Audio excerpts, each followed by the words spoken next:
hello guys എല്ലാവർക്കും സ്വാഗതം guys ഇന്ന് ഞാൻ നമ്മളുടെ ഇടവണ്ണപ്പാറ കുണ്ട്രുട്ടി റോഡ് SP പെട്രോൾ പമ്പിന്റെ അടുത്ത് OIP ടവറിന്റെ ഇവിടെ തന്നെ യാമി ഫ്രൈഡ് ചിക്കനിന്റെ ഉദ്ഘാടനം വരുന്നതാണ്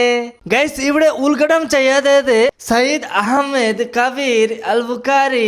തങ്ങൾ കൊന്നാരി പിന്നെ നമ്മളുടെ ET മുഹമ്മദ് ബഷീർ കാക്കെ കുറച്ച് ലേറ്റില് വന്നതാണ് ഗൈസ് പിന്നെ ഗൈസ് ഹോം ഡെലിവറി അവൈലബിൾ ഉണ്ട് നിങ്ങൾ ഈ നമ്പറിൽ ഫോൺ വിളിക്കാൻ മതി ഇല്ലെങ്കിൽ നമ്മളുടെ ഇടവണ്ണപ്പാറയിൽ വന്നിട്ട് അമ്മില് കയറിയിട്ട് ഫ്രൈഡ് ചിക്കൻ കഴിക്കാം പിന്നെ ഗൈസ് നമ്മളുടെ വയനാട് ഗ്രാമപഞ്ചായത്ത് പ്രസിഡന്റ് അഡ്വക്കേറ്റ് നൗഷാദ് കാക്കന്റെ കൂടെ പരിചയമായി ഗൈസ് നൗഷാദ് കാക്കന്റെ കൂടെ സംസാരിച്ചിട്ട് നല്ല സന്തോഷമായി ആൾക്കാര് അടിപൊളി ആൾക്കാരെ ഉണ്ടല്ലോ ഇവിടെ എമ്മയുടെ ഷോപ്പിന്റെ ഉദ്ഘാടനം അനുബന്ധിച്ച് വലിയ ഓഫർ ഉണ്ട് ഇപ്പൊ എല്ലാ ആൾക്കാരും ഫാമിലി ആയിട്ട് വന്നിട്ട് കഴിച്ചിട്ട് ജാസ്തി സന്തോഷമായിട്ട് പോവാ